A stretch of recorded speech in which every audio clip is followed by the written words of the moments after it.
Hey YouTubers, Saul here. Welcome back to Skookum Scarp Sanctuary. I'm a little bit late, but I still wanted to make a video inspired by Halloween. I think everybody that watches this channel is pretty well aware that I stick pretty strictly to the flesh and blood camp within the world of Sasquatch.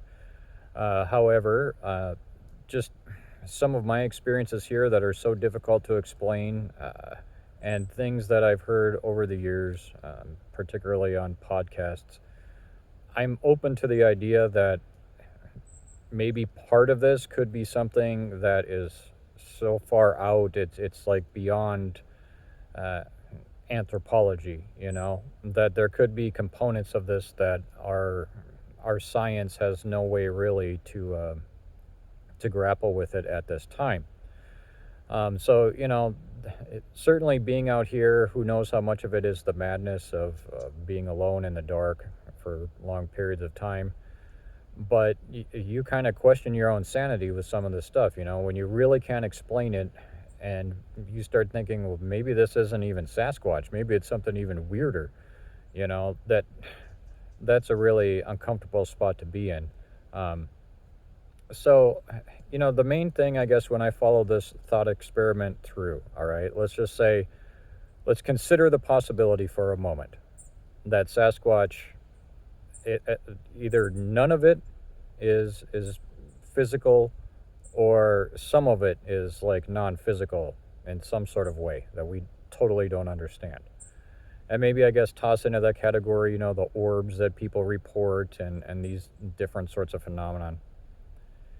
In my mind, if that were to be determined to be true, um, the only thing that I could think of is, just like with UFOs, that we live in some form of simulation, that these are somehow algorithms put into it in order to cause us to question our own humanity. Because if you really think about the thing that ties the two phenomenon together, UFOs and Bigfoot, is it deeply affects how we imagine ourselves and whether or not we are the only upright, walking, intelligent, living creature here or anywhere else in the universe.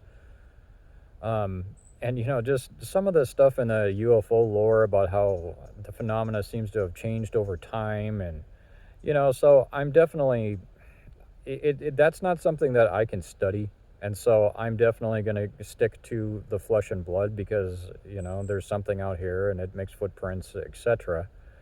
But as far as Sasquatch is concerned, if that were to be the case, that these are algorithms built in order to cause us to question who we are and how we got here and our whole history as a species, it kind of seems like the best way to draw in Sasquatch, if that were to be the case, is just completely ignore them entirely. Because it seems like that would cause the algorithm to become desperate. Because if it's built in to cause us to question things, then it's going to be there.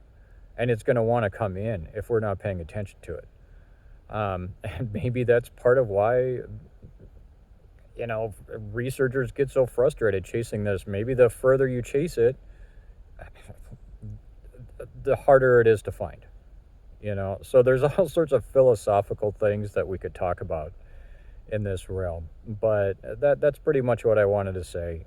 I'm definitely, I believe these creatures are real and that they have unique abilities as far as other creatures that we've been aware of, and that they, that it is explainable. But I'm never going to say that I can't be wrong with some of the stuff that's out there that people have seen.